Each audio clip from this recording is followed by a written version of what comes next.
شروع اللہ کے نام سے جو بڑا مہربان نہایت رحم والا ہے۔ اے پیغمبر صلی اللہ علیہ وآلہ وسلم، جو چیز خدا نے تمہارے لیے جائز کی ہے تم اس سے کنارہ کشی کیوں کرتے ہو؟ کیا اس سے اپنی بیویوں کی خوشنودی چاہتے ہو؟ اور خدا بخشنے والا مہربان ہے۔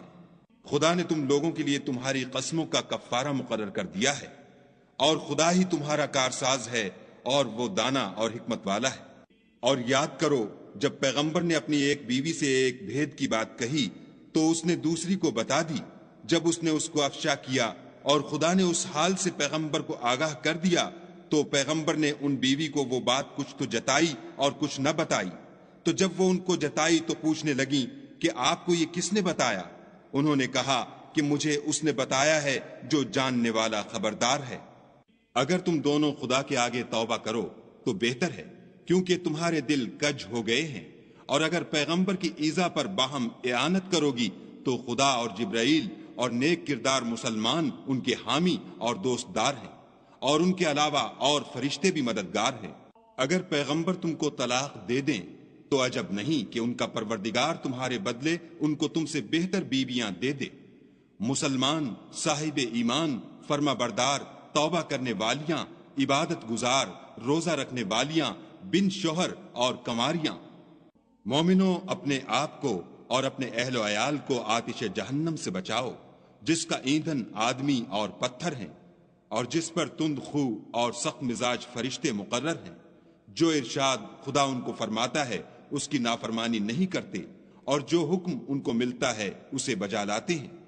کافرو، آج بہانے مت بناؤ، جو عمل تم کیا کرتے ہو انہی کا تم کو بدلہ دیا جائے گا۔ مومنو، خدا کے آگے صاف دل سے توبہ کرو، امید ہے کہ وہ تمہارے گناہ تم سے دور کر دے گا، اور تم کو باغ ہائے بہشت میں جن کے نیچے نہریں بہ رہی ہیں داخل کرے گا۔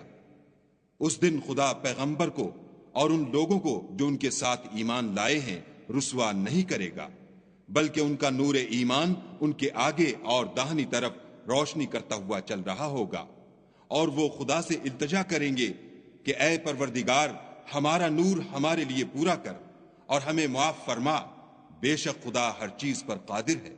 اے پیغمبر صلی اللہ علیہ وآلہ وسلم، کافروں اور منافقوں سے لڑو اور ان پر سختی کرو، ان کا ٹھکانہ دوزخ ہے اور وہ بہت بری جگہ ہے۔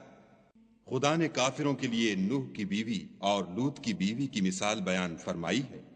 دونوں ہمارے دو نیک بندوں کے گھر میں تھیں، اور دونوں نے ان کی خیانت کی، تو وہ خدا کے مقابلے میں ان عورتوں کے کچھ بھی کام نہ آئے، اور ان کو حکم دیا گیا کہ اور داخل ہونے والوں کے ساتھ تم بھی دوزخ میں داخل ہو جاؤ۔ اور مومنوں کے لیے ایک مثال تو فرعون کی بیوی کی بیان فرمائی کہ اس نے خدا سے التجا کی کہ اے میرے پروردگار، میرے لیے بہشت میں اپنے پاس ایک گھر بنا، اور مجھے فرعون اور اس کے اعمال زشت معال سے نجات بخش، اور ظالم لوگوں کے ہاتھ سے مجھ کو مخلصی عطا فرما۔